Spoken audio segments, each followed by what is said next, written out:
आप बड़े भैया स्वयं ही कीचड़ से निकल गए। जिस प्रकार तुम्हारे मित्र कीचड़ से निकले, लगता है बालपन से कीचड़ में गिरने का अभ्यास करते आए।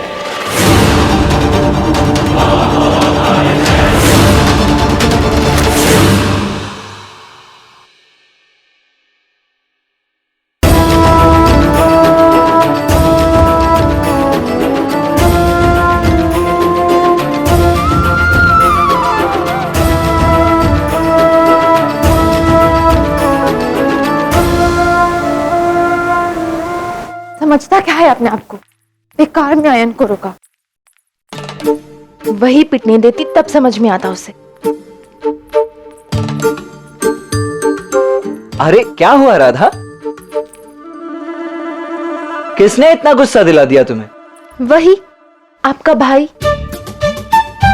समझाइए दाऊ से। आप जानते हैं उसने आयन के साथ क्या किया है? आयन? कौन है? मेरा बाल सखा, जटिला काकी और उग्रपद काका का पुत्र। अभी अभी शास्त्र शिक्षा लेकर आया है। आपके उस कृष्ण ने कीचड़ में धकेल दिया उसे। क्या? कृष्ण ने? नहीं, कान्हा ऐसा नहीं कर सकता। ऐसा ही हुआ। अचानक से एक गैया ने आकर अयान को धक्का मारा और मुझे तो पूरा विश्वास है कि उस भोली गाय को माया में फंसाने वाला कृष्ण ही है। बहुत ही दुष्ट है वो। वैसे बात तो तुम्हारी ठीक ही है राधा, कान्हा है ही ऐसा। तनिक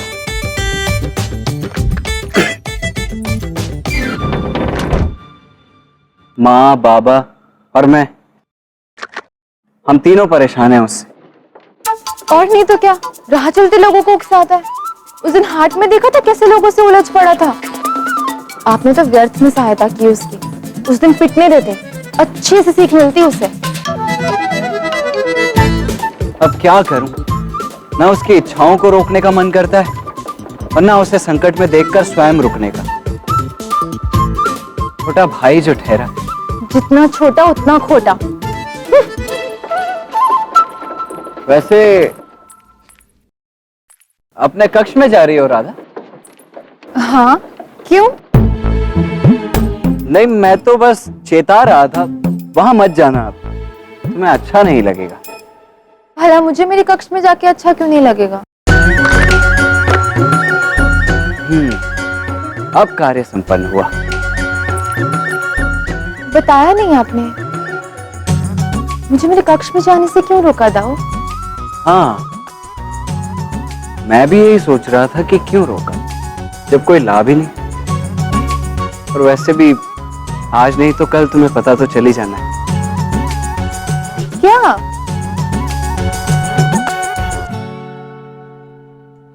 तुम स्वयं अपने कक्ष में जाकर क्यों नहीं देख लेती?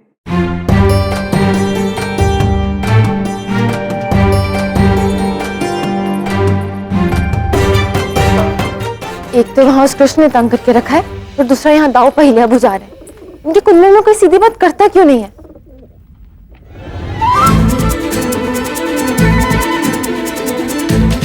तुम ये क्या कर रहे हो तुम?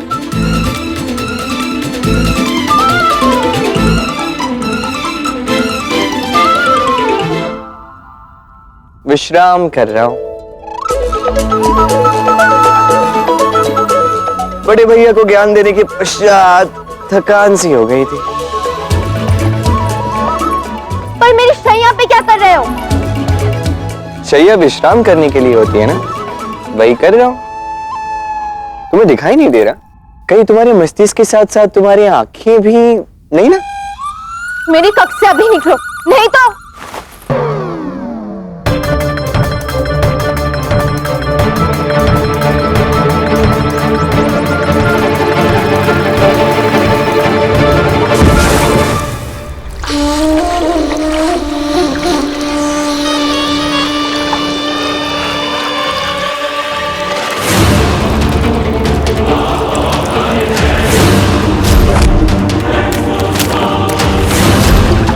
लगता है भैया शस्त्र नहीं, कीचड़ में लोटपोट होने की कला सीख कर आए हैं। जब जब कोई अपनी शक्ति पर अहंकार करता है, तब उसका भ्रम तोड़ने के लिए कोई उससे अधिक शक्तिशाली आता है और अपना परिचय दे जाता है। मेरा इतना बड़ा अपमान आज तक किसी ने ऐसा करने का दुस्साहस नहीं किया। उस कृष्ण को तो मैं अब छोड़ूंगा नहीं मां। बात तो सही है, छोड़ना भी नहीं चाहिए उसे। उसने महाबली आयन का अपमान जो किया, कदापि नहीं छोड़ना उसे।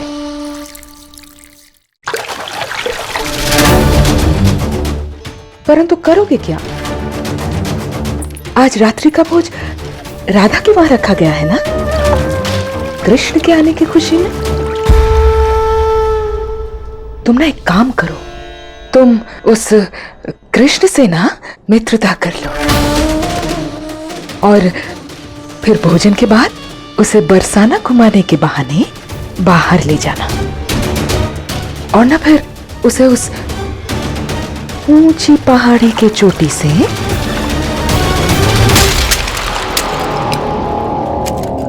देखो, तुम यहाँ से चले जाओ, अन्यथा क्या? अन्यथा उत्तम है, गैया चराने जाते समय जल ले जाने काम आए। तुम यहाँ से जाते हो या नहीं?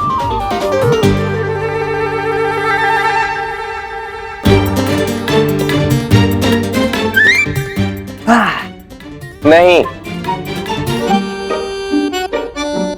माँ! मैया! तुम क्यों अपनी माँ को बुला रहे हो? क्यों? तुम अपनी माँ को बुला सकती हो, मैं अपनी मैया को नहीं बुला सकता। माँ!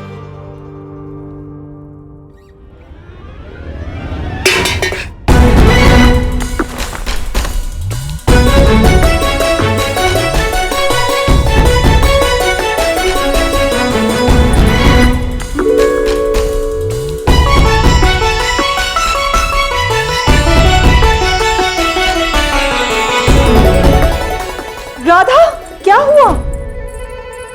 हाँ कान्हा, तूने मुझे पुकारा क्यों? हाय दया!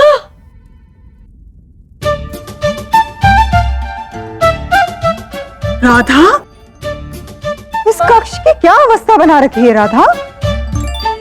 माँ, आपने मेरा कक्ष कृष्ण को क्यों दिया?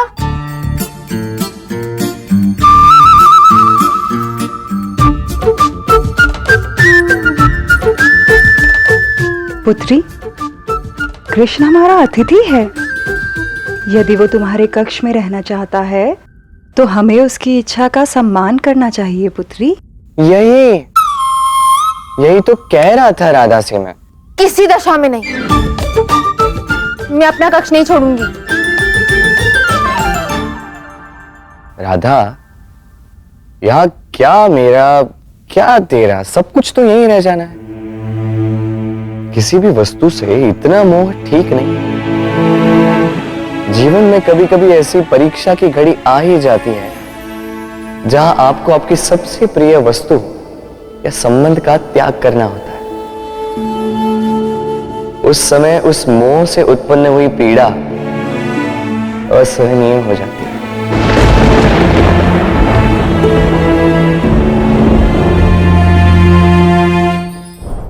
तुम तो चुप ही रहो, मेरा बालपन से यही कक्ष रहा है।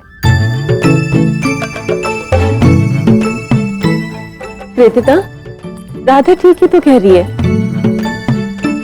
कान्हा, तू किसी और कक्ष में रह ले। काकी, ये आपकी बात नहीं मानने वाला। कैसे नहीं मानेगा? मेरा पुत्र है, सब बात मानेगा।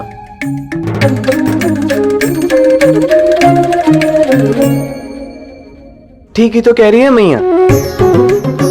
मैं अपनी मैया के आदेश के विरुद्ध कैसे जा सकता हूँ? पर सब मेरी तरह थोड़ी ना होते हैं मैया कि अपनी मैया के आदेश पे सब कुछ त्याग दे। अब राधा को ही देख लो, ऐसे इस प्रकार सबके सामने उनकी बात ना मानकर उसने उनको कितनी ठेस पहुंचाई है।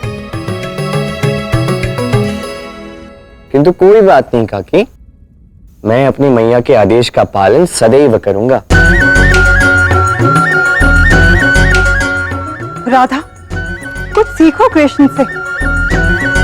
अपनी माँ की बात एक क्षण में मान ली उसने। और तुम?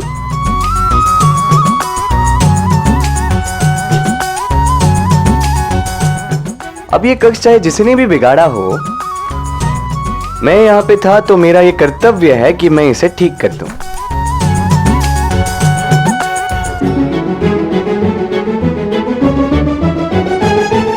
कितना विनम्र और संस्कारी है कृष्ण।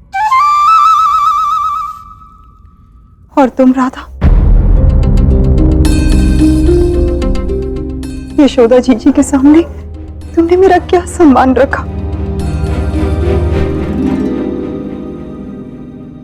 काकी, भावुक होने की आवश्यकता नहीं है। जैसा ये कक्ष वैसा कोई और कक्ष होगा। यदि राधा इस कक्ष में सुखी है तो मैं ही चला जाता हूं किसी और कक्ष में।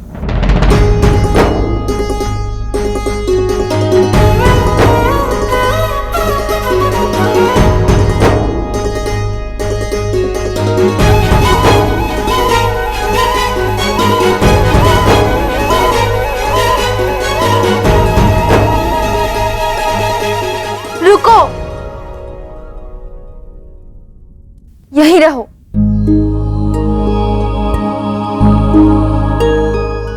मैं अपनी माँ की आंखों में आंसू नहीं देख सकती।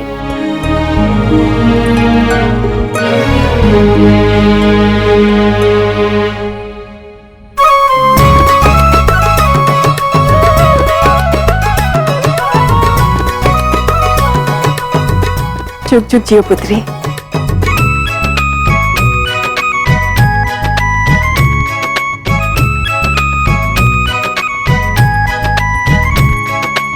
कौन? हाँ, सीख कुछ राधा से। मैया, वो है कि अपनी मैया की आंखों में आंसू नहीं देख सकती, और तू सदा ही अपनी मैया को कष्ट देता रहता है। मैया छोड़ भी दीजिए ना, अब इस बात का प्रतिशोध लेंगे आप।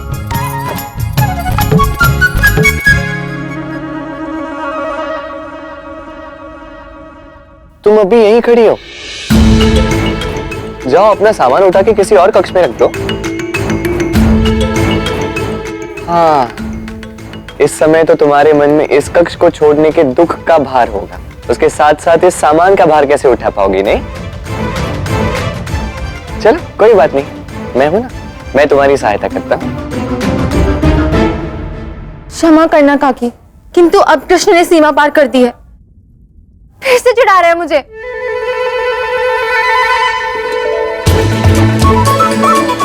अब मैं आपके कृष्ण को नहीं छोड़ूंगी।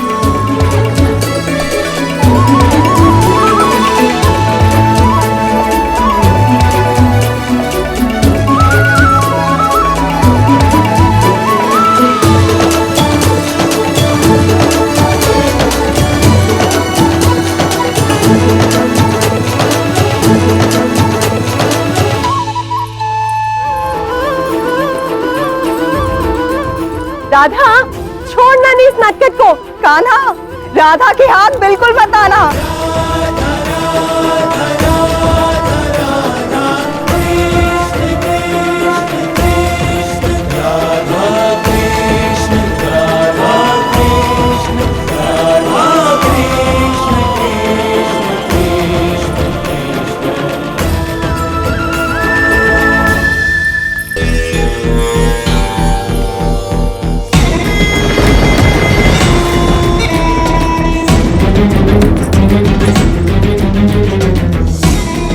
Ha ha ha!